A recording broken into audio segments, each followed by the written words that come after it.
Hello et bienvenue dans Histoire d'auto, je m'appelle Vincent Desmond et dans ce podcast je vais à la rencontre de gens qui ont consacré leur vie aux bagnoles. Ils ou elles sont journalistes, photographes, illustrateurs, blogueurs ou encore youtubeurs. Ils ont un point commun, de l'essence coule dans leurs veines. Épisode après épisode, ils nous raconteront leur parcours, leurs goûts, leurs aventures motorisées, en un mot, leurs histoires d'auto.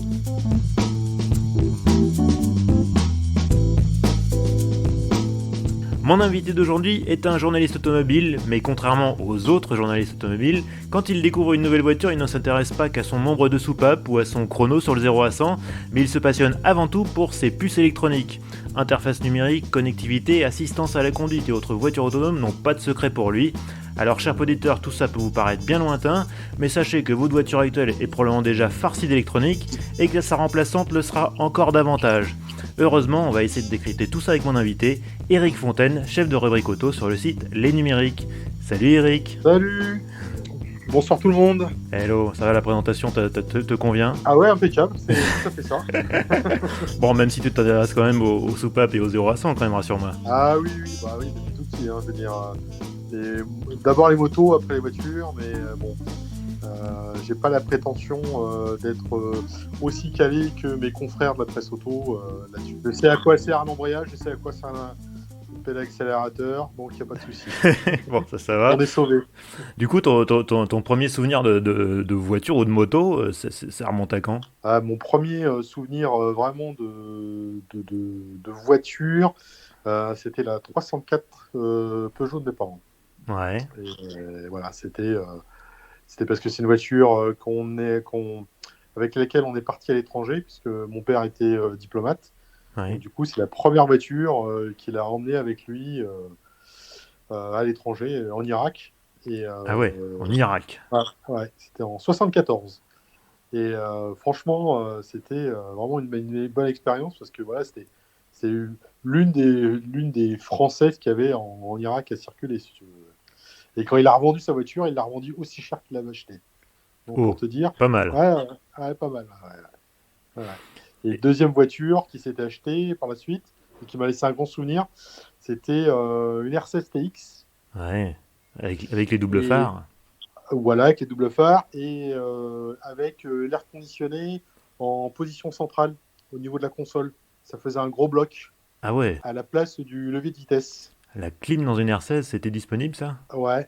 Et il l'avait fait préparer, puisque comme on était tout le temps en Irak, il avait fait mettre une plaque de protection sur tout le soubassement en fait, au niveau du châssis. Ouais. Et mes parents avaient fait Paris-Bagdad en 5 jours avec la voiture. Paris-Bagdad en 5 jours. Ouais, ça fait une bonne moyenne quand même. Hein. Ouais, parce qu'en fait, ils n'avaient pas toutes les autorisations, donc si tu veux, il fallait filer le plus possible. Donc voilà, c'est mes premiers émois, je dirais, avec la voiture. Bon, mais alors je sais que tu n'as pas tu n'as pas tout de suite travaillé dans l'automobile, loin s'en faut. Non, je crois même que tu as commencé à travailler sous les drapeaux, si j'ai bien compris. J'ai travaillé, en fait, je suis rentré aux affaires étrangères juste après mon service militaire. Je suis rentré aux affaires étrangères en 92 jusqu'en 98. Donc j'étais diplomate et je m'occupais de tout ce qui était télécommunication. Ah ouais, donc t'as eu un paquet de secrets défense, secrets d'État qui sont passés sous tes yeux. C'est ça. J'étais habilité secret d'État. Et pour la petite anecdote, parce que ça me fait bien rire, il y a eu un épisode où on parlait de passeport diplomatique. Ouais. Et j'ai eu, moi, mon passeport diplomatique. Voilà. Ça, c'est la classe. Bon, alors du coup, comment t'en es venu à être journaliste auto? Tu t'as fait une formation pour te reconvertir? Comment ça s'est passé? En fait, une fois que j'ai quitté les affaires étrangères, parce que j'étais que contractuel, j'ai fait comment ça s'appelle, une remise à niveau pour être webmaster en fait. Et donc, comme il fallait faire un stage, je me suis retrouvé dans une boîte qui se lançait sur Internet. C'était dans les années 99. Et la boîte, c'était une start-up qui s'appelait AutoAtNet. Et le concept, c'était de vendre de la voiture en ligne. Ça me dit quelque chose. Donc, voilà. Et en fait, AutoAtNet était une copie de AutoBytel, l'un des plus gros sites américains à l'époque. qui vendait de la voiture sur Internet. À l'époque, voilà, c'est ça. Et donc, on a été racheté. Enfin, on a fait le salon de l'auto en l'an 2000. On était dans le hall 8, ce qu'ils appelaient à l'époque les nouvelles technologies. Donc, il y avait quoi? Il y avait nos amis de Sagem qui étaient là, qui faisaient du téléphone. Me demande pas AOL, pourquoi. Wanadu, Ils étaient là. Infony. Je pense qu'il y avait. Je me demande s'il n'y avait pas Caradisiac qui était là aussi à l'époque. Parce qu'à l'époque, Caradisiac en 2000, ouais, ouais, c'était les tout débuts, je pense. ouais, parce qu'ils appartenaient à Renault, enfin, en Ouais, partie à ouais, il y Renault à avait du l'époque. capital de Renault, ouais, tout à fait. Ouais, voilà, c'est ça. Donc, on était dans le 8, nouvelle techno. Tous les soirs, comme toute bonne start-up, on faisait sauter les bouteilles de champagne, enfin les bouchons de champagne. Ah, c'était l'époque où on levait facilement du fric, hein. Exactement. Sauf que Enfin, la descente sur Terre, ouais, la descente en sur 2000 Terre, déjà, c'était plus compliqué qu'en 99, hein. c'est ça. Et on a été racheté par Autobytel, qui voulait s'implanter en France et en Europe. Donc on avait, la société avait débauché un ancien directeur commercial de Smart, je crois. Et de l'immeuble d'affaires des Champs-Élysées, si tu veux, 6 mois plus tard, on a atterri dans un immeuble d'affaires à Rueil-Malmaison. Bon, ça aurait pu être pire, hein. Ça aurait pu être Saint-Ouen ou je sais pas, hein. Bon, Oui, oui, oui, ça aurait pu Rueil, être ça pire, va mais encore, hein. bon, tu vois un peu la progression, en fait, Ouais, tu vois. ouais, Donc, ouais, c'est sûr que, ouais. voilà, c'est ça. Peugeot a fait la même, hein, quasiment, hein. Tu vois, Grande Armée Rueil, tu vois, vous étiez des C'est ça, précurseurs, en fait, hein. c'est ça, c'est ça. Et en fait, on a mis la clé sous la porte, hein, avec la crise de la crise de Internet en 2000. Et j'ai retrouvé un poste de webmaster dans un site, enfin pas sur un site, sur un groupe de presse papier, qui éditait notamment, et qui édite toujours, hein, un magazine qui s'appelle Mobile Magazine, en fait, qui traite de la téléphonie mobile, Ouais. du GPS, tout ça. Puis ils avaient d'autres magazines sur les PDA, sur les PC Ouais, j'ai portables. noté, parce que j'ai décortiqué ton CV, n'est-ce pas? J'ai vu que tu avais travaillé pour PDA et Smartphone Magazine. Alors ça, c'est le magazine qui sonne bon, effectivement, le début des années 2000, à l'époque où on se C'est bimait et tout. exactement ça, c'est ça. Et pendant que j'étais donc chez Mobile Magazine, qui appartenait au groupe Aracom, j'ai fait la connaissance du rédacteur en chef adjoint à l'époque de ADX, Ouais, magazine de tuning, donc ouais, avec Alexandre Privat, ouais. et qui m'avait demandé si je voulais bien leur écrire 2 pages sur tout ce qui était nouvelle techno, en fait.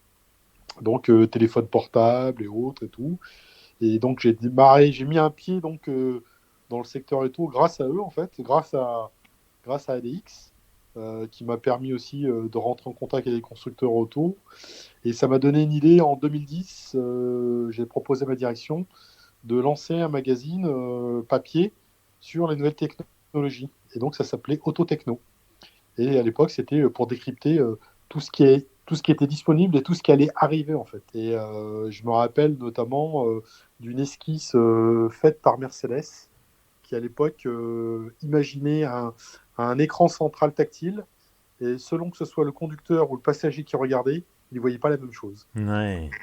Voilà. Et donc, bon, malheureusement, c'était un peu trop précurseur, Ouais, si j'allais tu veux. dire, ouais, 2010, c'était tôt quand même, hein, parce que Ouais, bon, aujourd'hui et peut-être que il y aura une place pour ça, mais il y a 10 ans, Et ben, si tu veux, on a fait, j'ai fait, oui, que 4 numéros papier, si tu veux, parce que la comptabilité est passée par derrière, elle dit, bah oui, les constructeurs étaient en joie, hein, parce que c'était vraiment là, il voulait des pas, il choses qui voulait avaient du communiquer buzz. là-dessus, oui. Ouais, ouais, c'est ça. Mais bon, les ventes ne suivaient pas, si tu veux, en kiosque, et bon, voilà, on a arrêté l'épisode. Mais dans Mobile Magazine, tous les ans, je faisais 2 numéros spéciaux, enfin deux dossiers spéciaux sur et le salon de Genève et le salon de Paris, avec la thématique justement nouvelle techno, qui me permettait enfin de rentrer, de mettre un pied dans l'automobile autre que par le jeu des soupapes et des moteurs, parce que bon voilà, il fallait trouver un biais si tu veux, donc voilà. Et au bout de 13 ans, j'ai eu un peu envie de changer, et c'est là que j'ai entendu dire que la numérique réfléchissait à ouvrir une rubrique justement sur tout ce qui était véhicules connectés, électriques, autonomes. Et donc, je suis allé les voir, je me suis proposé, et voilà, c'est à l'issue de ça où je suis rentré fin 2014 chez eux pour voilà, ouvrir une rubrique sur ça. Et la première voiture que j'ai testée pour eux, ça a été la Tesla. Ah, c'est pas mal. Et le produit le plus cher testé pour les numériques. Parce qu'à Ah l'époque, bah la oui. Tesla, c'était la P90. Et c'était le modèle que j'avais, c'était un modèle à plus de 100 000 euros. Ouais, ouais, c'est plus cher Donc, que les cafetières connectées exactement, ou et que autres certains barres de son, quoi. smartphones. Voilà, c'est ça. Donc ça fait 5 ans que t'es là. Et alors, en quoi consiste ton métier aujourd'hui à les numériques? Mon métier, c'est d'une part de couvrir tout le secteur du véhicule, parce que je m'arrête pas que à la voiture. Bon, je fais la moto parce que voilà, j'ai une acquaintance aussi avec la moto, mais je fais aussi tout ce qui est, on va dire, véhicule volant. Donc, ce qu'on appelle, toi qui es un geek, Hmm. donc tout ce qui est urban air mobility Oui. et non pas des drones, parce qu'un drone, c'est quelque chose de téléguidé et enfin de radio commandé où il y a personne dedans. Là, à partir du moment où il y a des passagers, un ou deux, voilà, on appelle ça soit du IVTOL, soit Hmm. de l'Urban Air Mobility. Donc je fais ça, je fais aussi, j'ai eu le loisir à parler de quelques jet skis électriques. Les jet skis. Ouais, des jet skis électriques, Ah ouais, t'auras vraiment tout fait, quoi. ouais, les camions électriques, bon, à hydrogène, voilà. J'essaye de traiter un peu tout. Bon, et là, on fait plus un focus sur tout ce qui est voiture, enfin tout ce qui est véhicule électrique avec tout ce qu'il y a derrière, les chargeurs, la problématique des chargeurs, on se rend compte qu'effectivement, ben, oui, c'est une grosse problématique. Hmm. Traiter aussi tout ce qui est interface connectée dans les voitures. Est-ce que ça se rapproche d'un smartphone? Si oui, est-ce que le cheminement pour arriver à une fonction est le même que sur un smartphone, tu vois Hmm. Et j'ai eu l'expérience il n'y a pas longtemps pour une Audi S8 qui était de passage en France, et ne serait-ce que pour éliminer un smartphone qu'on avait appairé, c'était tout un cheminement, si tu veux, pour juste effacer un smartphone. Ouais, il y a encore du Donc, boulot, hein. il y a encore du boulot. Alors oui, les écrans se sont agrandis. Oui, il y a des icônes comme sur ton smartphone, mais pour arriver à une fonction, tu es obligé de passer par un cheminement qui n'est pas logique, en fait. Pour quelqu'un qui est au volant et qui doit décider dans un seul instant d'une fonction, voilà, c'est pas. Mais bon, il y a du progrès. Il y a du progrès. Il y a du Mais c'est pour progrès. ça, c'est marrant parce que finalement, moi je m'aperçois, évidemment, en plus, nous on est souvent, on passe souvent d'une voiture à l'autre et tout, et finalement je me rends compte que bah, 9 fois sur 10, je me pose pas de questions, je branche mon smartphone, j'ai Android Auto dans la voiture, et puis voilà, quoi, j'utilise Android Auto en fait. Voilà, en fait, les gens, ce qu'ils veulent, c'est du plug and play. Ouais. Puis une C'est-à-dire, ils arrivent dans interface la que voiture. tu connais ou à laquelle tu es habitué, quoi. Exactement, les gens arrivent. Et ce qu'ils veulent, c'est retrouver l'univers de leur smartphone. Alors que tu as un Android, que tu as un iPhone, ils ne veulent pas se poser la question même de ne savoir que de sortir le câble et de le brancher. Donc Apple a fait depuis iOS 9, tu peux avoir ton CarPlay en Wi-Fi. C'est BMW d'ailleurs qui a été précurseur là-dessus, hein, qui a Mm. été le premier à lancer le CarPlay Wi-Fi au Salon Auto de Paris de 2016, me semble-t-il. Voilà. Et tu commences à le voir maintenant, hein, chez d'autres constructeurs, le CarPlay en Wi-Fi. Et là, prochainement, normalement, ça devrait être Android Auto à partir de cette année, normalement, qui devrait arriver en mode Wi-Fi. Donc, logiquement, tu ne dois plus avoir de câble. Parce que qui dit câble, ça veut dire que tu l'as en double. Ouais. Donc, tu en as un pour chez toi quand tu dois recharger ton téléphone. Et tu dois en penser à en avoir un dans ta voiture. Mais c'est vrai, comme tu disais, les gens ont besoin de retrouver un univers connu. Donc, l'interface constructeur, généralement, il passe un peu à l'as ou il passe au second plan, ce qui ne fait pas la joie des constructeurs d'ailleurs, hein. Comme Ford qui a développé son propre système, Toyota qui s'était inspiré de Ford pour son propre système. Et je vois Mercedes, quand on voit les interfaces, la qualité des interfaces, le temps, l'argent qu'ils ont dû investir là-dedans, effectivement, si Ouais, c'est pour au final que le gars il arrive, il branche son iPhone en CarPlay, bah voilà, ça, c'est affreux, c'est un échec complet, quoi, quelque part. j'ai compris. Alors, il y a certains constructeurs qui avaient, il me semble que Toyota l'avait fait ça, où ils avaient mis juste un cradle où tu n'avais pas de GPS intégré. Ils disaient, bah, vous utilisez le GPS de votre smartphone, en fait. Ouais, mais Et donc, les c'est gens surtout arrivaient. pour les petites voitures, ça, genre, justement, ça Ouais, devait être pour c'était sur les l'Aigo, voilà, Aigo, c'est voilà, ça. tout ça. Sur les Bah, Twingo aussi, c'est pareil. la démarche n'est pas inintéressante, Ouais. finalement, parce que tu économises de l'argent. Hmm. Après, effectivement, tu es dépendant d'un système étranger, on va dire. C'est sur les GAF, ce qu'on appelle les GAFA, Hmm. dire bon, on s'en remet à des GAFA et il y a des mises à jour qui sont faites jusqu'au jour où il n'y aura plus de mise à jour et qu'est-ce qu'on fait. Ouais. Donc, Bah, c'est après, le toujours. truc, c'est que quelque part, enfin, on change quand même plus souvent de smartphone que de voiture, donc quelque part, Tout à fait. on est sûr d'avoir quelque chose de plus à jour d'un point de vue interface, technologie, capacité et tout, que le système embarqué d'une voiture qui devra durer 10 ans ou 15 ans et qui Oui, vieillit puis en mal. plus, avec un smartphone, les mises à jour sont over the air et tu n'as pas besoin de te rendre chez un Ouais, concessionnaire. bien sûr. Je ne sais pas si tu te souviens des premières Fiat Punto siglées Orange, où il y avait du Microsoft dedans. Et la révolution, c'est de dire oui, vous avez le Bluetooth avec votre téléphone et tout, quoi que ce soit. Sauf qu'à un moment donné, les mises à jour n'ont plus suivi et les concessionnaires ne pouvaient même plus mettre à jour le système. Donc Ouais. les téléphones, le Bluetooth des téléphones évoluait, mais pas celui de la voiture. Il fallait aller chez Fiat, mais Fiat n'était pas non plus, entre guillemets, approvisionné pour pouvoir mettre à jour ton système. Donc, Ouais, puis le mécano, il devait rien y comprendre, quoi. Donc, ouais, c'est ça, exactement. Donc, voilà. D'où effectivement, bah, les gens bah, préfèrent effectivement avoir leur smartphone avec eux et de dire, bah, moi, je le branche, il apparaît, il monte sur mon écran, et c'est tout ce que je demande. Voilà.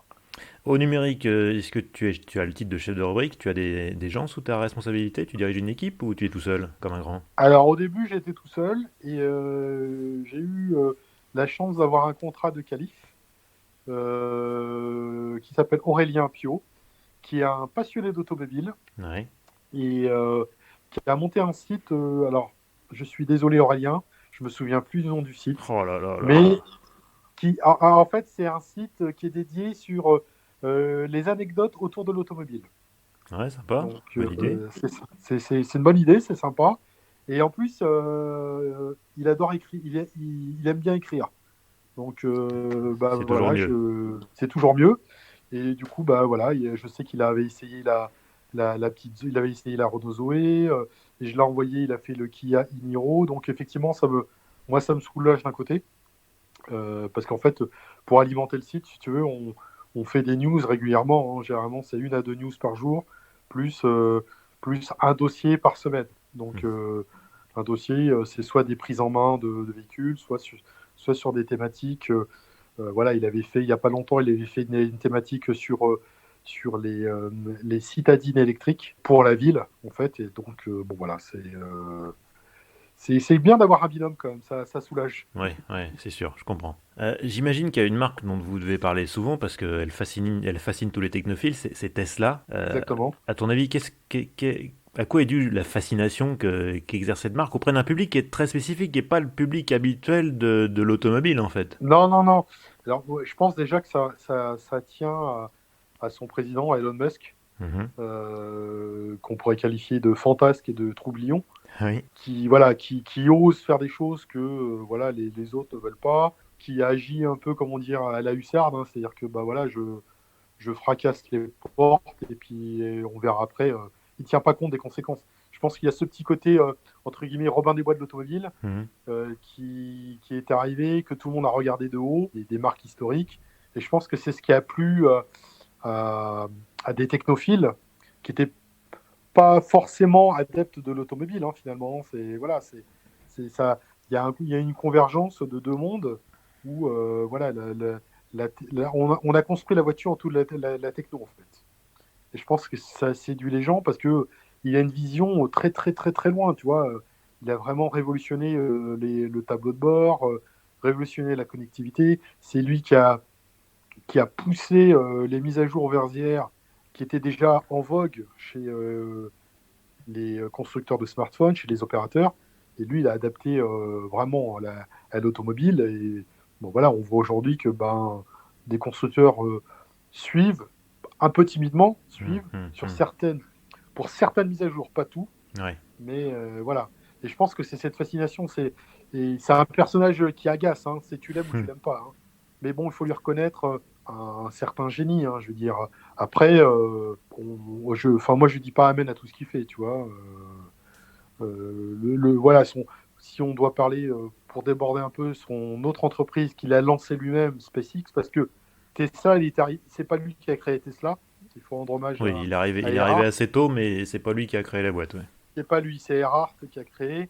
Et lui est arrivé, et je dis pas qu'il a fait un coup d'État, mais bon voilà, il a pris la présidence. Mhm. Si on doit parler vraiment de création d'entreprise, ça a été SpaceX, ça a été l'ancêtre aussi de PayPal qu'il avait revendu. Ouais. Donc voilà. Voilà, Tesla, il est arrivé au bon moment, hein, ça se trouve, hein. Voilà, il a relancé une marque. Et je pense que c'est ce qui fascine les gens, c'est les voitures, voilà, c'est des smartphones sur quatre roues, je veux dire. Ouais, Elon Musk est quand même un spécialiste des promesses Tout à fait. que souvent il réalise généralement en retard. Et parfois, ils réalisent D'accord. pas toujours, parce qu'il y en a certaines qui étaient un petit peu trop ambitieuses. Il y en a une qui a fait beaucoup parler d'elle et qui continue de faire beaucoup parler d'elle, c'est celle sur le FSD, le Full Self Driving. Là, cette promesse qu'il a fait encore, il a réitéré l'an dernier en disant, voilà, en 2020, les Tesla seront 100% autonomes. Autonome. Est-ce qu'il faut y croire ou c'est du flan à ton avis? Ah bah, je pense qu'il faut y croire parce que déjà, à un moment donné, il avait dit que il construirait des voitures, une flotte de robotaxis, et il proposait aux propriétaires de prêter ou d'intégrer leur voiture dans ce programme-là de flotte. Donc Mhm. déjà, le programme, il pensait déjà à ce programme-là. Je pense qu'il va y arriver, hein. Il y a aucun souci, sachant que au départ, il a développé son histoire d'autopilote avec Nvidia, puis après il a développé lui-même son propre autopilote et sa propre puce Mhm. pour pas dépendre. Donc je pense qu'il va arriver. Le seul frein, je dirais, c'est la nouvelle directive de l'ONU à propos de la voiture autonome, Ouais. qui fait que les gens qui s'imaginaient lâcher le volant, tourner le siège conducteur pour participer avec les passagers ou dormir, quoi que ce soit, bah, on oublie. Oui, c'est des directives qui ont été publiées très récemment, hein. Ça date Ouais, d'il y a une quinze, même pas 15 jours, je crois, hein. il n'y a même pas 15 jours et qui fait que le conducteur devra rester attaché et avoir les mains sur le volant. La voiture ne devra pas pouvoir dépasser les 60 km/h, être dans des couloirs bien précis, des boîtes noires, mais ça c'était de toute façon, c'était déjà prévu, hein, Mm. parce qu'en cas d'accident, qui est responsable? Ouais. Bah, tout ça fait que soit il va au bout de sa démarche, connaissant Elon Musk et connaissant son orgueil, son ego quand même, il faut qu'il aille jusqu'au bout en disant de prouver que ces voitures sont capables de ramener quelqu'un qui n'est pas en état de conduire. Donc il va avoir sûrement des prototypes, hein, Mm. ça c'est sûr. Je mettrai ma main à couper qu'il y a déjà des prototypes qui sont là, hein. On l'a vu avec l'exemple du Cybertruck, avec le Roadster, voilà, qui sont déjà présents, qui roulaient bien avant la présentation. Je pense que ça va arriver. Maintenant, à savoir, est-ce que il va arriver à imposer ça? Pour l'instant, le seul service qui existe de robotaxi, c'est Waymo, Ouais. avec Waymo Google. One de Google, enfin Alphabet, parce que Oui. l'entité c'est Alphabet. Il y a toujours des chauffeurs de sécurité qui sont présents dans les Waymo. Pour l'instant, il y a aucun Waymo qui est robotisé à 100% où il n'y a personne dedans. Il y a Mm. toujours un chauffeur de sécurité, mais c'est le premier service payant qui existe. Donc, je pense que la prochaine étape, ce sera pour Elon Musk de faire quelque chose où il y aura vraiment personne dedans. Sauf qu'il faut vraiment que son truc soit blindé à mort, qu'on voit les rares accidents qu'il y a avec l'autopilote. Ouais. C'est Et pas très forcément, encourageant. à chaque fois, de toute façon, qu'il y a un accident avec l'autopilote, tout le monde se rue dessus. Faut faire, faut faire le bad buzz. Voilà, une voiture Tesla a eu un crash ou que ce soit. Et malheureusement, sans tenir compte des enquêtes qu'il y a derrière, je dirais sans la présomption d'innocence, c'est un peu dommage parce que bon voilà, faut Mm. toujours attendre les conclusions avant d'en tirer, voilà, de dire bah ouais, effectivement c'est à cause de l'autopilote, sans que on ne sait pas comment le pilote réagissait, est-ce qu'il était au volant, est-ce qu'il avait les mains posées sur le volant. Mm. Bon voilà, il y a tout un tas de paramètres voilà, qu'il faut prendre en compte avant d'accuser d'eux. À ton avis, aujourd'hui, quelle est l'entreprise qui serait la plus avancée dans le domaine de la voiture autonome, justement? Est-ce que c'est Waymo, la filiale donc d'Alphabet slash Google, ou est-ce que c'est Je quelqu'un dirais d'autre? que au vu du nombre de kilomètres engagés, c'est Waymo. Ouais. Mais t'as d'autres entités, hein. Tu as une startup comme Zoox Ouais. qui vient d'être rachetée Racheté par par Amazon. Amazon. Ouais. Voilà. Tu as Argo AI, dans lequel Ford et Volkswagen ont des billes, On mis des sous, ouais. dissous. Donc voilà, il y a des petites startups qui ont, comment dirais-je, qui ont des programmes de délégation de conduite qui sont assez au point. Faut pas oublier Nvidia avec son machine learning, hein, qui avait fait il y a quoi, il y a 2 ou 3 CES, une démonstration de leur voiture sur un circuit préétabli, moitié terre, moitié bitume, où pendant les 3 ou 4 jours qui ont précédé le CES, ils ont fait tourner la voiture. La voiture a appris le parcours. Mhm. Et donc, quand tu allais sur le stand, tu voyais une voiture tourner sans chauffeur, avec personne dedans. Et la voiture et la voiture s'arrêtait dès qu'il y avait un obstacle. Donc chaque jour, il changeait en fait, hein. Il mettait un obstacle différent et la voiture était capable d'interpréter l'obstacle, de le contourner et voilà. Et là-dessus, faut peut-être pas oublier Nvidia, pas les enterrer trop vite, je veux dire. D'autant qu'ils ont signé un accord avec Daimler. Oui, exactement. Ils avaient signé déjà un accord avec Audi. Ouais. Il faut savoir que, par exemple, sur les Audi A8, Audi A7, le niveau d'autonomie qu'il y a, notamment sur la A8, c'est Nvidia qui est derrière avec la centrale The Fast qui est capable de gérer. D'ailleurs, Audi avait prévu normalement l'Audi A8 à un niveau 3 de conduite autonome Ouais. qu'elle a décidé de ne pas mettre en œuvre, de ne pas activer justement, puisque rien n'avance au niveau de la législation. Et pour l'instant, c'est stand-by. Je veux dire, pour l'instant, on est plutôt à du niveau 2, 2+. Ouais. Donc, C'est surtout, voilà. en fait, on a l'impression que c'est vraiment en Europe où la législation, pour le coup, comme tu dis, évolue peu. J'ai l'impression qu'on est très frileux, alors qu'aux États-Unis, on est au contraire vachement plus open là-dessus, voire des fois peut-être un peu trop. On a vu l'accident qui a eu lieu, c'était en Arizona avec un véhicule Uber, où Ouais, il y a un avec cycliste Uber, qui a été oui. renversé, qui a été tué. Ouais, ouais. Est-ce qu'on bride pas un peu trop l'innovation dans ce domaine en Europe, à ton avis? Bah, si on parle de l'Europe, il y a un pays qui est en avance, je dirais, au niveau de la conduite autonome, c'est nos chers amis du Brexit, hein, les Anglais, hein. Ouais. Parce que eux ont mis les sous sur la table, ont développé justement un programme. Le gouvernement a fait en sorte de faciliter justement la tâche à tous ces acteurs-là pour la conduite autonome. Alors effectivement, après, est-ce que le fait de trop faciliter ne va pas, justement, on va pas brûler des étapes? C'est un peu comme dans l'aviation où on essaye de pousser pour avoir des motorisations électriques. Là, on a vu notamment, alors je déborde, mais Pipistrel qui a lancé son premier avion Certifié le premier officiellement avion, oui, électrique, oui, le premier avion électrique certifié, officiellement commercialisé, certifié. oui. Mm. Voilà, c'est ça. Donc, on leur souhaite que tout se passe bien, parce que le jour où il y a un incident, forcément, tout le Ça monde va jettera le leur tomber dessus en discrédit sur disant toute une oui, filière, oui. toute une filière, le discrédit sur les gouvernements qui ont dit oui, voilà, vous avez grillé les étapes pour arriver. Donc, alors effectivement, on peut dire oui, l'Europe est un peu frileuse, mais bon, le problème, c'est que le jour où il y a un gros incident, Mm. c'est le législateur qui va prendre en premier. Est-ce qu'à ton avis, justement, le crash de Uber a pas ralenti fortement les investissements, les développements de la voiture autonome? Est-ce que toi, tu as l'impression que ça a ralenti ou au contraire que ça continue comme avant, qu'au contraire, on continue de rajouter Non, des enfin, aux milliards? États-Unis, aux États-Unis, ça continue comme avant. On le voit, hein, tu vois, ne serait-ce que Zoox racheté par Amazon, Hmm. ça a rien ralenti du tout. Après Uber, c'est un cas un peu spécial parce que, bien sûr, il y a eu de l'espionnage industriel derrière, ils ont eu des procès, mais ils sont en train de revenir, hein, là-dessus. Après, on le voit, Uber comment dire, avait un partenariat privilégié avec Volvo. Et là, Volvo vient de signer avec Waymo. Ouais. Donc c'est aussi un signe. Ah oui, parce que le pire, c'est qu'en fait, la Volvo n'était que le fournisseur des véhicules et donc, entre guillemets, du support des logiciels et des équipements de Uber. Et Tout à quelque fait. part, ce qui est affreux, c'est que la marque a pu souffrir en termes d'image d'être associée à Exactement. cet accident tragique. Exactement. Et pourtant, Volvo a son propre programme de développement, puisque il me semble, si mes souvenirs sont bons, il me semble qu'à un moment donné, Volvo faisait des tests autour de Stockholm avec justement des Volvo autonomes ou semi-autonomes avec entre guillemets des propriétaires, enfin des volontaires pour tester les conditions de semi-autonome. Mm, Voilà.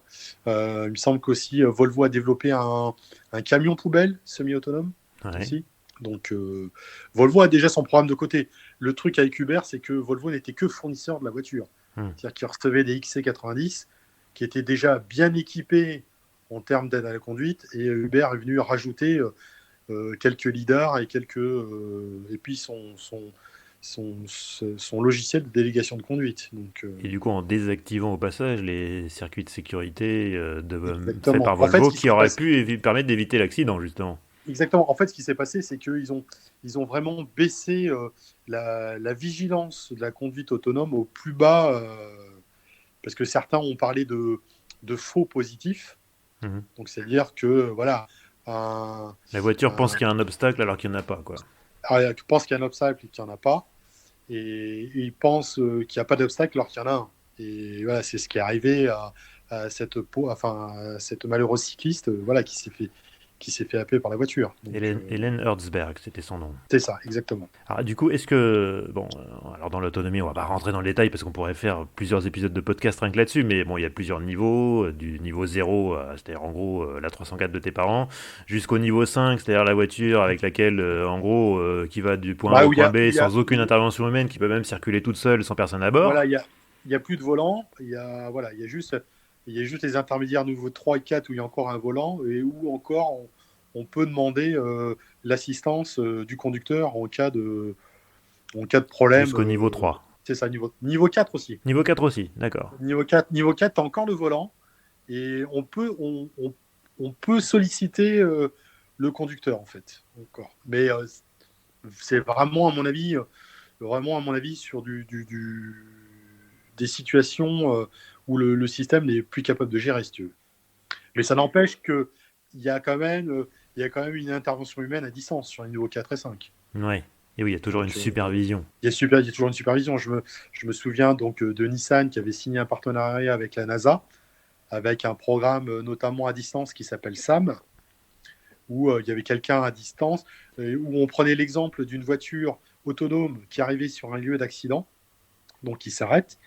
Et donc pour traiter l'accident, donc il y a la police qui est là et qui fait signe à toutes les voitures de couper la ligne blanche pour contourner l'accident. Hmm. Une voiture autonome, on lui a appris à ne pas couper la ligne blanche. D'où Ouais. l'intervention de Sam pour forcer le programme à couper cette ligne blanche. Donc il y aura toujours une intervention humaine finalement dans la voiture autonome. C'est ça en fait le truc, c'est que c'est j'avais lu quelque part qu'en gros voilà, traiter 90% des cas c'était très facile, traiter 95% des cas ça commençait à devenir vraiment compliqué et les 5% restants c'était un casse-tête infernal parce qu'il y a tellement de cas limites comme tu dis, l'accident qui vient d'arriver, les policiers qui disent allez faut franchement chercher la ligne blanche et tout. Est-ce qu'on aura un jour une voiture vraiment niveau 5, alors commercialisée ou louée, je sais pas d'ailleurs. Est-ce que ça arrivera un jour ou est-ce que j'ai l'impression qu'à chaque fois c'est un peu comme les arcs-en-ciel, on n'arrive jamais à atteindre on n'arrive jamais à atteindre l'arc-en-ciel. Est-ce que c'est un mirage? Bah, un Mirage, oui et non. Enfin, la voiture autonome niveau 5, ce sera pas la voiture de monsieur et madame tout le monde. Ouais. C'est-à-dire que déjà, il n'y aura aucun intérêt à avoir une voiture robotisée, enfin, du niveau 5. À en être Je pense que, propriétaire. voilà, d'en être propriétaire, déjà au vu du prix de la techno. Et aussi, ce sera plus des flottes, en fait. Donc, oui, c'est possible, mais c'est toujours la même chose. Il faudra que la législation change et il faudra que les infrastructures changent. Donc, que toutes les infrastructures soient connectées, puissent dialoguer avec la voiture. Donc, là aussi, on tombe sur un autre problème. Est-ce qu'on privilégie la 5G? Est-ce qu'on privilégie le Wi-Fi? Là, il y a deux écoles qui s'affrontent. Parce que la techno en tant que telle, la voiture robotisée, elle existe déjà. Mais comme tu disais, c'est les scénarios qui sont comme l'arc-en-ciel. Je veux dire, il y en a des scénarios d'accident. Enfin, on peut en imaginer des tas et des milliers. Enfin, on n'arrive jamais au bout. On peut faire Hmm. autant de scénarios qu'on veut. Il y aura toujours un scénario qu'on n'aura jamais prévu Ouais. et qui va arriver, et c'est la voiture qui va en pâtir, tu vois. Hmm. Et du coup, alors du coup, en gros, ça réclame des investissements dans les infrastructures qui sont colossaux, parce que s'il faut connecter le moindre feu de signalisation, le moindre carrefour, enfin, c'est qui va payer pour ça? Bah, c'est ça. C'est soit la collectivité, soit c'est les programmes, les programmes européens avec Bruxelles ou même avec l'ONU en fait. Hein. Forcément, ça va retomber sur chaque pays, mais Hmm. ce sera plus des institutions gouvernementales qui vont décider, ou alors on fera participer les constructeurs auto ou comment ça s'appelle et tous les équipementiers. Donc, il y a déjà des expérimentations qui sont faites avec des feux connectés, notamment en Allemagne, Ouais. aux États-Unis, avec Audi en Allemagne et Audi aux États-Unis, avec le feu qui passe au vert dès que tu arrives à la bonne vitesse. Hmm. Mais voilà, c'est le fait de constructeurs, donc Audi, avec la ville, avec les organismes de sécurité routière. Donc voilà, mais c'est sûr que ça risque de coûter des sommes rondelettes. Je vais te prendre un exemple tout bête, l'aide à la conduite avec la voiture maintien de ligne. Ouais. Le maintien de ligne, donc la voiture, elle est censée lire les lignes blanches qui sont de chaque côté de la voiture. Mhm. Pour peu que les lignes soient effacées, selon que le système soit perfectionné ou pas, le maintien de ligne, en fait, hop, il s'annule. Ouais. Donc, tu vois, ne serait-ce rien que de dire, eh ben, ce serait pas mal de refaire les marquages au sol. Hmm. Tu vois, quand tu vois le réseau routier en France, tout ce qu'il y a à Ouais, refaire, bien sûr. c'est colossal. Et on parle juste d'un pot de peinture, là. Et on passe juste d'un pot de peinture. Peinture que, normalement, qui a une durée de vie, une certaine durée de vie. Donc, tu sais pertinemment qu'il va falloir revenir là-dessus. Donc, Oui, d'un autre côté, la rien. peinture ne tombe pas en panne, contrairement à un capteur sur un feu ou un truc comme ça, un Oui, émetteur, un relais 5G qui peut tomber en panne, qui nécessite de la maintenance, etc. tout, tout à fait, tout à fait. Mais rien qu'en comparaison, en termes de dépenses, comme tu dis, pour un pain de peinture, tu imagines, voilà, les sommes. On peut faire une comparaison avec lorsqu'il a fallu changer les panneaux 90 à 80 et revenir là-dessus. Quand tu vois ce que ça a Faut pas me coûté. lancer là-dessus parce que je vais m'énerver encore. Voilà, non mais rien que le fait de changer un panneau, enfin, deux boulons, quand tu vois ce que ça a coûté. Oui, bah oui, Donc je parce te que laisse les boulons, imaginer. ils se mettent pas tout seuls, donc faut envoyer des gars pour Oui, les ils se mettent monter. pas tout seuls. Donc je te laisse imaginer effectivement en équipement pour connecter effectivement tous ces feux, installer des bornes Wi-Fi, installer des bornes 5G, c'est colossal. Bon alors d'accord, j'ai compris que la voiture autonome c'était pas pour tout de suite, ça sera pour beaucoup beaucoup beaucoup plus tard. C'est pas 2025, c'est pas 2030. Ça, je suis à peu près sûr. Bon bah déjà c'est bien, on sait à quoi ne pas s'attendre. Bon alors C'est ça. et il y a un autre truc, bon tous les gouvernements poussent là-dessus, les ONG aussi, c'est la voiture électrique. Alors est-ce que pour le coup demain on va tous rouler en voiture électrique ou est-ce que tu penses qu'il y aura encore une petite place pour des moteurs thermiques pour les vieux pétrolosaures comme moi? Je pense qu'il y aura encore une place pour les voitures thermiques. Ouf. Je pense qu'il y aura une place. Il y avait, je me rappelle d'un dirigeant de chez Peugeot, alors je me souviens plus lequel, qui avait dit dans un interview, la dernière goutte d'essence sera pour une voiture thermique. Donc je pense qu'il y a encore, Je crois que c'était un dirigeant de Porsche qui avait sorti la dernière goutte de pétrole sera pour une sportive. une sportive. Bah, voilà, ça rejoint. Mais je pense que le seul frein, ce sera les municipalités qui vont dire du jour au lendemain, bah, on veut plus de thermique. Donc, Hmm. mais bon, on nous parle de 2040. Ça se fait pas du jour au lendemain. Je vais dire, Même à Paris, je là, crois que c'est 2030, hein. ouais, c'est même 2030, ouais. Hmm. Mais bon, entre les, euh, Ça va arriver entre très les vite, effets hein. 10 ans, c'est ouais, en temps automobile, c'est rien, hein. oui, L'âge moyen du parc automobile français, je crois que c'est 8,8 ans, donc voilà, c'est ça. c'est vraiment pas Mais grand-chose, 10 bon, ans, hein. entre les effets d'annonce et parce qu'en 10 ans, convertir une industrie automobile en 10 ans, je suis assez perplexe. Trouver des alternatives. Donc, non, je pense qu'il y aura encore de la cohabitation, enfin, il y aura encore de la voiture thermique. Donc, après, maintenant, comme tu dis, les vieilles young-timers à quoi que ce soit, après, pour rentrer dans les villes, c'est encore une autre paire de manches. Ouais, ça c'est sûr, malheureusement. Bon. Et- Qu'est-ce que, en gros, aujourd'hui, ça a un petit peu augmenté depuis le début de l'année, mais sur les années précédentes, la part de marché de la voiture électrique, c'était autour de 2%, hein, que ce soit en France ou ouais. en Amérique du Nord, on était dans ces eaux-là. En Chine, c'est peut-être un peu plus, c'est peut-être plus proche de 4 ou 5%, mais ça reste Ouais, en pas Chine, c'était un peu grand-chose. plus. En Norvège, c'était un peu plus parce que Oui, voilà, la Norvège est vraiment un cas particulier pour le coup. ils ont vraiment un cas particulier. Donc, Alors, qu'est-ce qui coince aujourd'hui concrètement sur la voiture électrique, à ton avis? bah, il y a le prix. On nous parle de voitures accessibles, mais jusqu'à maintenant, tout ce que tu vois, jusqu'à maintenant, tout ce qu'on voyait comme production de voitures électriques, c'est quoi? C'est du SUV quand même. C'est Ouais. ou de la grosse berline. Enfin, Il y a des citadines, mais hein, il y a des citadines, hein. Tu peux t'acheter une Zoé pour quoi? Pour 20 000 euros avec le bonus, ouais, dans ces eaux-là, non? ouais, même un peu moins. Mais est-ce que au niveau rentabilité, est-ce que le constructeur lui s'y retrouve? Ah, ça c'est une autre C'est question, là, ça. c'est là tout le problème, c'est que la petite voiture n'est pas rentable. Hein. C'est là, lors de la présentation de la Fiat 500, je discutais avec le patron de Fiat France, qui présentait donc sa nouvelle Fiat 500 électrique, Mhm. donc dont les prix quand même démarrent à 29 000 euros. Ça fait cher pour une 500 quand Euh, même. Ça fait cher pour une 500. Une 500 donc, qui a une batterie de 42 kWh pour une autonomie de un peu plus de 300 km. Ouais. Et quand je lui ai demandé quelles étaient ses prévisions de vente, il m'a répondu que lui, il voulait retourner le marché.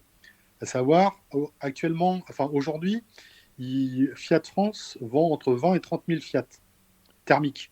Ouais. Lui, il veut retourner le marché, à savoir faire le même chiffre en électrique. Ah ouais. C'est-à-dire que Avec des voitures 2 fois l'électrique, plus chères, quoi. ouais, une voiture 2 fois plus chère. C'est très optimiste et de sa part, et bon, voilà, très courageux, mais Enfin là, c'est plus c'est déjà courageux, c'est suicidaire, là. c'est suicidaire. Voilà, là, tu commences à. Le premier prix en voiture électrique, c'est quoi? C'est c'est les Volkswagen e-Up, Skoda, Ouais, Citigo, ouais. et qui sont abordables, enfin qui sont quand même à 17 000 € par là. Oui, pour des toutes petites Euh, voitures vraiment faites pour la pour ville, quoi. toute petite voiture, avec une autonomie moindre. Donc, est-ce que les gens sont prêts à débourser 17 000 € pour une voiture qui va être limitée à 200 km d'autonomie, tu vois, Surtout qu'il y a un aspect qu'on néglige souvent, c'est la décote de ces voitures-là, qui est souvent assez élevée. Moi, je suis affolé à chaque fois quand je regarde sur la centrale de voir le monceau de Zoé qu'on trouve à Hum, 5, 6, 7 000 euros, en parfait état, hein, pas beaucoup kilométré, mais on a l'impression que tout c'est des à voitures fait. dont personne ne veut, quoi. Ouais, c'est clair. Et sachant que en plus, il y a la batterie est garantie 8 ans, donc ça justifie pas une décote aussi grosse. Je veux dire, parce que une batterie, quand même, c'est un tiers du prix du véhicule, quand même. C'est ce qui coûte le plus cher. Ouais. Donc il y a pas de raison que, sachant que les batteries sont garanties 8 ans, que ça participe à la décote. Au contraire, ça devrait maintenir le prix de la voiture électrique assez haut, enfin, au-delà des 8 000 €, tu vois. Donc, je trouve ça assez étrange. Mais voilà, pour en revenir à ta question, moi je dis, ouais, le premier frein, c'est le prix, et puis après, c'est l'autonomie. C'est encore un Euh, frein pour toi, l'autonomie? pour moi, personnellement, non. Je veux dire, à partir du moment où tu veux rouler en électrique, ça veut dire que tu sais l'usage que tu vas en faire. Mhm.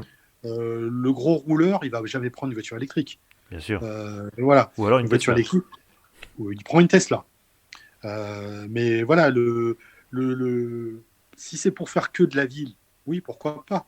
C'est-à-dire il faut pas acheter une électrique pour dire ah ben je veux rouler en électrique, je veux participer au verdissement de la planète. C'est très bien, hein. Mais si tu achètes une voiture électrique pour dire bah, moi aussi je vais être dans le vent, et puis finalement tu te rends compte que bah non, ça le fait pas, ça sert à rien. Il faut voir d'abord l'usage que tu veux en faire avant de dire bah oui, je passe à l'électrique. Est-ce que le vrai problème de la voiture électrique, c'est pas plus les lacunes énormes du réseau de recharge plutôt que l'autonomie, ce qui Ah, somme toute a beaucoup progressé ces dernières années? ça participe. Forcément, ça participe. Le fait que, d'une part, que tu ne trouves pas, je dirais, des pompes à chaque coin de rue. Mhm. Et au-delà de ça, il y a aussi tout ce qui est aspect paiement. Ah oui. Je veux dire, pendant très longtemps, les pompes, si tu n'avais pas la carte de l'opérateur, si tu n'avais pas la carte du département, si tu n'avais pas la carte de la région, eh ben, recharger ta voiture, c'était un casse-tête. Là, aujourd'hui, voilà, on prend en considération que on puisse payer, bon, effectivement, avec la carte ChargeMap, la Kiwi Pass, la carte de l'opérateur, donc bon, du style Total et quoi que ce soit. Et maintenant, tu peux aussi payer grâce à un flash code avec ton smartphone, Ouais. et tu peux rentrer ton numéro de carte bleue. Mais Et on commence à avoir quelques stations avec un terminal de carte bancaire. Ça commence à voilà, arriver. on commence. Mais c'est quand même fou, je veux dire. C'est On aurait dû la commencer carte par là. bleue. On aurait dû commencer par là. Les cartes bleues, c'est ce que tout le monde a dans son portefeuille. Et non, on ne peut pas payer avec. Donc, c'est incompréhensible. Je veux dire, Sans parler du c'est fait juste ça. qu'une fois sur deux, la borne ne fonctionne pas, est en panne, est débranchée, Exactement, ou squattée exactement. par un véhicule thermique mal garé. Voilà, c'est ça. Les voitures ventouses. Donc, effectivement, c'est.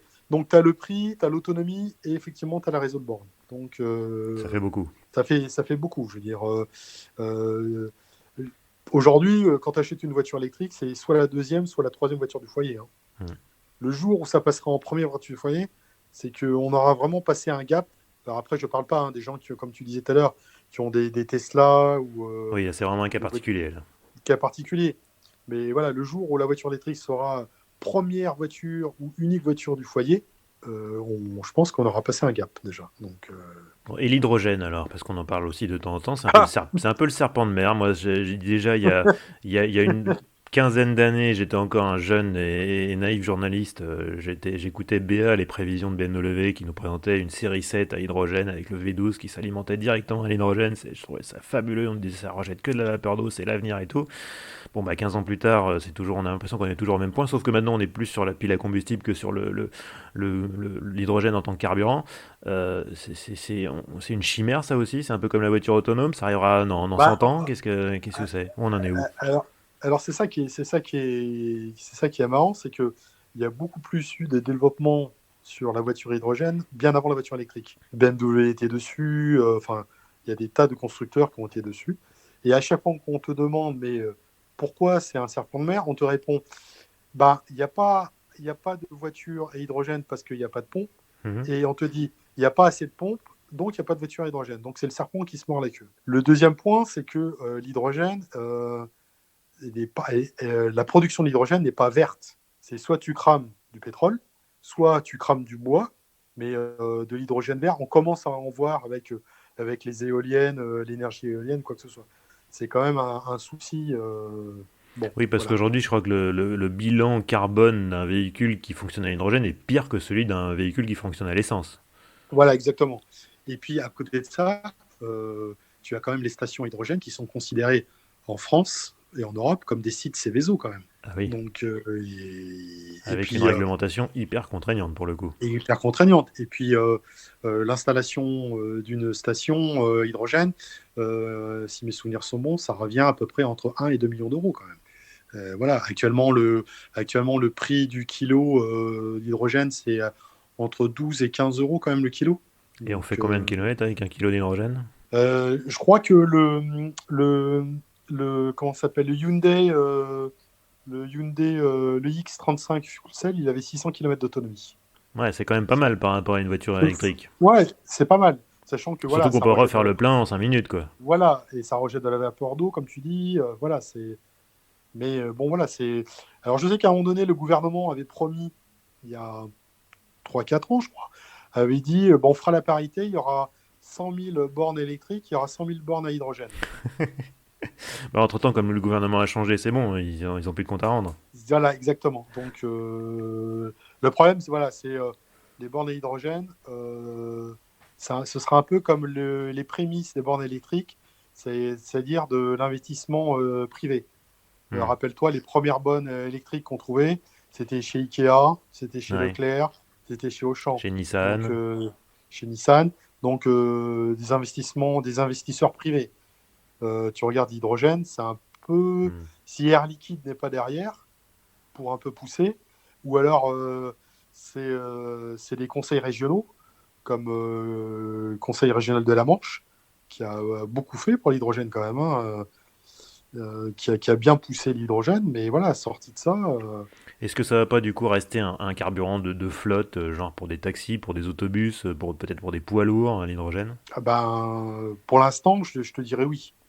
Pour l'instant, oui, hein. Quand tu vois que la Suisse vient de s'acheter 10 camions à hydrogène Hyundai, et nous, en parallèle, on vient d'installer une pompe à hydrogène sur le circuit du 24 heures du Mans. Enfin, sur les circuits du Mans, il me semble-t-il. Oui, Donc, l'objectif c'est de faire tourner un proto en 2024, voilà, c'est ça. au 24 Donc, heures du Mans. tu vois, tu te rends compte que les aspirations ne sont pas les mêmes quand même. Hmm. Et d'un côté, tu as côté sport, bon, c'est tout à fait louable. Et de l'autre côté, tu as vraiment du concret où bah, voilà, la Suisse va s'équiper avec des camions à hydrogène. Ouais, il y a les Donc, pragmatiques et les rêveurs, quoi. voilà, c'est ça. Bon, C'est bien de rêver aussi, hein. Bon, c'est ce qu'il faut c'est bien faire. rêvé. Bon, après, voilà, il faut. C'est bien aussi que bon, l'hydrogène arrive du côté, je dirais, industriel. Ça va peut-être pousser un peu plus à l'émergence, enfin, à la naissance d'autres pompes qui seront dédiées aux particuliers. Mais c'est vrai que voilà, une voiture à hydrogène, enfin, que ce soit chez Honda ou chez Toyota, c'est un peu plus de 60 000 euros quand même, hein. Oui, c'est beaucoup plus cher qu'une voiture électrique. C'est pas rien. Alors effectivement, l'autonomie, elle est beaucoup plus vaste, Hmm. c'est sûr. Mais bon, c'est réservé effectivement à des institutions. Voilà. Voiture connectée, c'est un terme qu'on entend tout le temps, partout. Bon, évidemment, ma voiture est connectée, hein, j'ai le Bluetooth dessus. Mais je veux dire, je sais bien que C'est comme le high-tech, c'est comme le terme high-tech et multimédia. ouais. C'est un fourre-tout. Alors, bah, on va peut-être se dire concrètement, on va pas rentrer dans le détail, qu'est-ce que c'est qu'une voiture connectée, mais moi j'ai envie de dire, qu'est-ce que ça va nous apporter? Qu'est-ce que ça nous apporte peut-être déjà d'ailleurs? Qu'est-ce que ça va nous apporter la voiture connectée? Bah, la voiture connectée, déjà, ça te permet de retrouver l'univers de ton smartphone sur ton écran. Mhm. Euh, Ça te permet, ne serait-ce par exemple au niveau de la navigation, navigation routière, d'être averti s'il y a eu un incident devant toi, de dire, de te prévenir si les conditions météo, je sais pas, à 5 km, tu as une averse brutale, Mhm. donc ça te prévient ou que tu puisses avoir des plaques de verglas, comme par exemple dans les pays nordiques où les Volvo, il y a un système connecté qui permet de prévenir les propriétaires de vélos qu'il y a un animal sauvage qui traverse la route ou qui est dans les parages.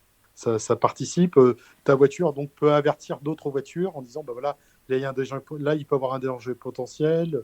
C'est un plus pour la sécurité. Ça peut être un plus pour la sécurité. Et c'est aussi des aides à la conduite en termes de navigation routière, avec la topographie. On voit notamment avec les voitures électriques où la voiture donc réagit selon la nature du terrain. C'est-à-dire que elle sait que là, il va y avoir une montée, donc on va mettre un peu plus de puissance dans le moteur, ou une descente, on va se dire, bon, ben voilà, on va se mettre en roue libre, ça va permettre de recharger la voiture. Hmm. Donc c'est intéressant, notamment sur les voitures électriques comme Mercedes, ou chez BMW, où tu as comment ça s'appelle, un charge planeur qui, selon l'autonomie qui te reste et selon la destination où tu dois te rendre, va t'indiquer les stations, le trajet le plus efficient, le plus adéquat avec les stations entre pour éviter que tu tombes en rade. Je veux Un dire. planificateur d'itinéraire. Voilà, un planificateur d'itinéraire avec les bornes qui sont accessibles, le type de prise qu'il y a sur les bornes, est-ce que les bornes sont en fonctionnement, et est-ce qu'il y a quelqu'un qui utilise la borne, le prix du kilowattheure quand tu arrives à la borne. Pour la voiture électrique, c'est quelque chose vraiment d'utile, je dirais même de Fondamental. primordial, tu vois. Bon alors, et Eric Fontaine, on va revenir un petit peu à toi. Tu roules en quoi, Eric? Alors rien, En rien. T'es un piéton. depuis que je suis à Paris, effectivement, j'ai plus de voiture. La dernière voiture que j'avais, c'était donc une BMW 330 CI, année 2000, donc le fameux Sympa. 6 cylindres, Ouais. 231 chevaux, que j'ai dû vendre à un confrère de la presse auto, un adorateur de BMW, hein, Ouais. Alan Froly, pour Ah pas le bah nommer. oui. Elle a une folie Voilà, d'Auto Plus. voilà. C'est lui qui m'avait conseillé la voiture et c'est lui qui me l'a reprise, donc voilà, C'est la bon boucle est ça. bouclée. Voilà. Mais c'est vrai que dans Paris, effectivement, ça fait peine à dire, mais j'ai pas l'utilité d'une voiture finalement. Bien sûr. C'est ça qui est, voilà, c'est un peu malheureux à dire pour quelqu'un qui s'occupe de voiture, mais bon, Non mais ouais, moi j'ai la chance de tester plein de voitures.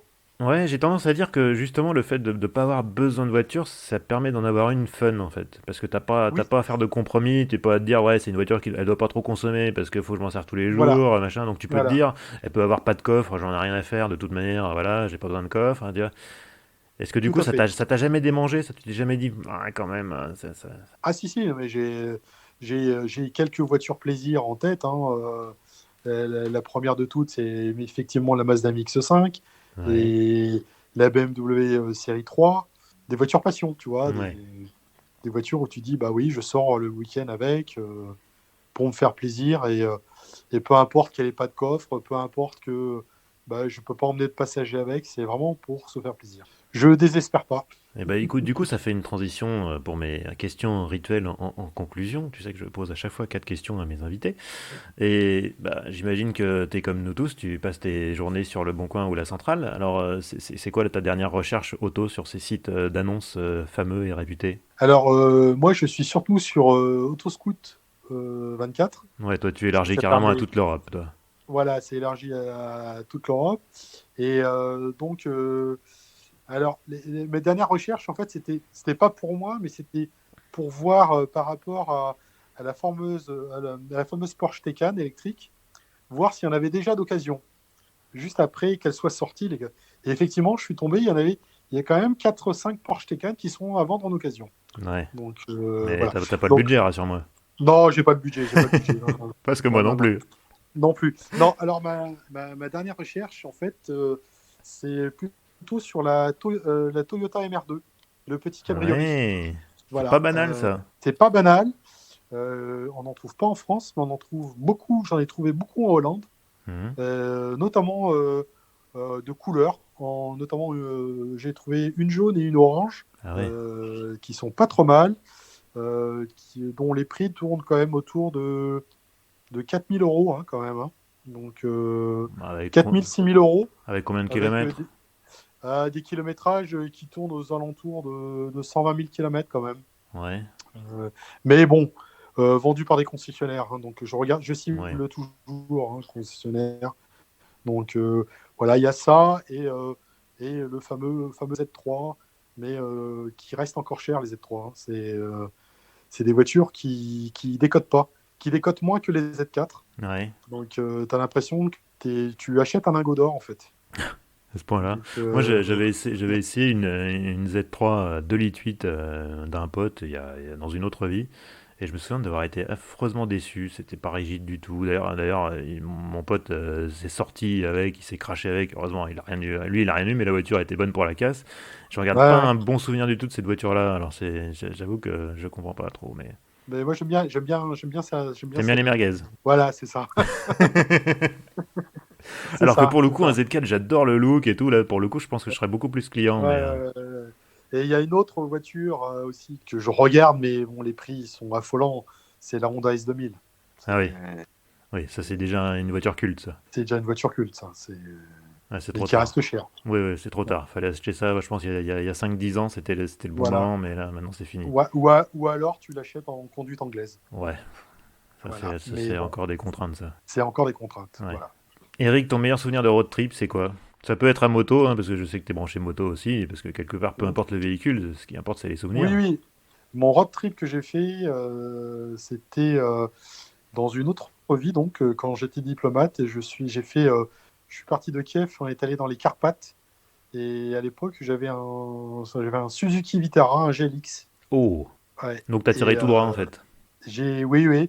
Et donc je me souviens parce que j'étais avec, j'ai été avec mon petit garçon qui venait de naître et on avait rempli le coffre et le siège bébé, enfin, il était dans son couffin qui était posé à l'arrière et on a fait les Carpates comme ça.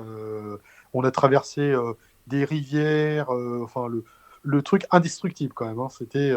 Ouais, J'ai vraiment été content de mon GLX et je le regrette, hein, d'ailleurs, parce que quand je vois maintenant les productions, enfin, quand je vois le Vitara, ce qu'il est devenu, un peu comme le Toyota RAV4, ce qu'il est devenu, où à l'époque c'était vraiment petit, c'était vraiment ce qu'on appelait les toys, hmm. les jouets, et j'en garde un super bon souvenir. Donc voilà, c'était mon road trip, Kiev, les Carpates. Ouais, c'est pas C'était, mal. voilà. Ouais.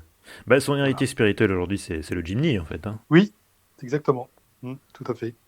Mais bon, Ça te fait voilà. pas, ça te fait pas, ça fait pas partie de tes recherches sur le Jimny, parce que je sais que j'ai beaucoup de confrères qui sont fans de cette auto-là. Le problème, c'est qu'il n'y en a plus à vendre. Oui, bah d'occasion.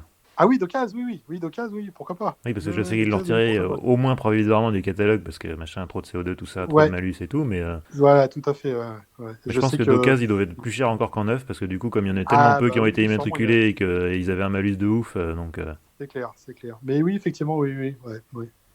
Pourquoi pas. pour un autre road trip, Voilà, exactement. ton garage idéal, sans limite de budget.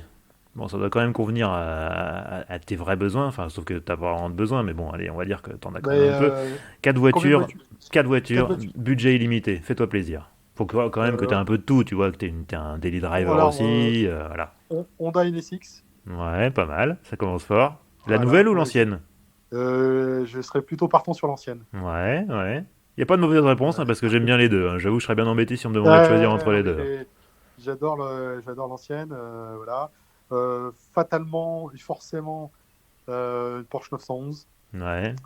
Alors Euh, laquelle? Parce que là c'est pareil, les 911. ouais, j'ai pour le 2 litres 7. 2 litres CTRS, 72, Ouais, 73. ouais, c'est ça. Voilà. Ouais, Ouais, c'est beau ça c'est beau. ça c'est beau. Voilà. Quoi d'autre? Quoi d'autre? Quoi d'autre? Quoi d'autre? Quoi d'autre? Quoi d'autre. Ah bah si, la Dodge Viper, Ouais. forcément. Voilà. La première ou la deuxième? Et ah non, l'original, la Ouais, la Dodge. vraie. Ouais. La GTS ou Celle, la SRT10? là, elle est cette année, celle qui était Ah oui. inconduisible sur route mouillée. Et celle qui Voilà, avait une pas planche de de, bord en carton mâché. voilà, pas de clim, rien du tout. Ouais, juste un moteur avec des roues et un volant, quoi. Exactement, tout à fait, tout à fait. Voilà. Donc il t'en Et reste une. il m'en reste une, il m'en reste une, il m'en reste une. T'as pas de Il m'en daily reste. driver là-dedans, hein. Il n'y a pas deux? Il n'y a pas de daily driver là-dedans pour l'instant, hein. Une Non, NSX non, non, non. 911, Viper, pour trimballer la famille, là, c'est pas parfait hein, quand même. Là. Tout à fait, tout à fait. Qu'est-ce que je pourrais te dire? Ah, là, j'avoue que ouais, ce serait encore, ouais, ce serait une Jaguar XKR. Ah, XKR, bah, c'est pas une familiale non plus, hein. Non, c'est pas une familiale, non. Mais voilà, voiture passion, donc voilà. Je sais que je suis égoïste, mais Ouais, ouais. ouais, je vois ça. Ouais, j'espère que ton fils écoutera pas parce que là, il va se vexer, je pense, hein.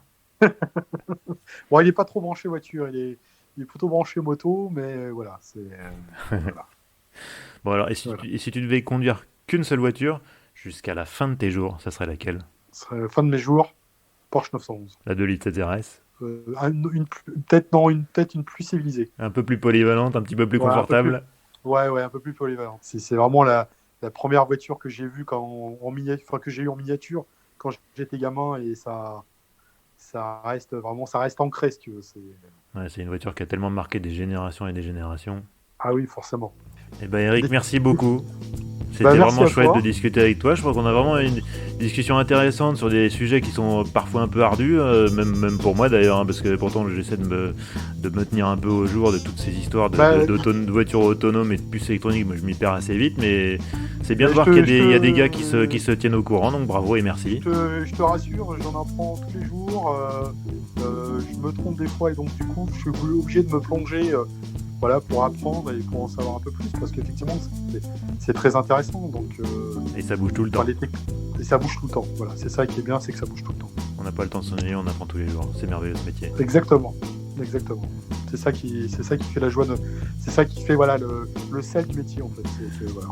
On s'ennuie jamais. Eh ben merci beaucoup Eric. Bah, merci à toi, et puis bah, une bonne soirée, et puis, bah, au plaisir. À une prochaine. Ciao.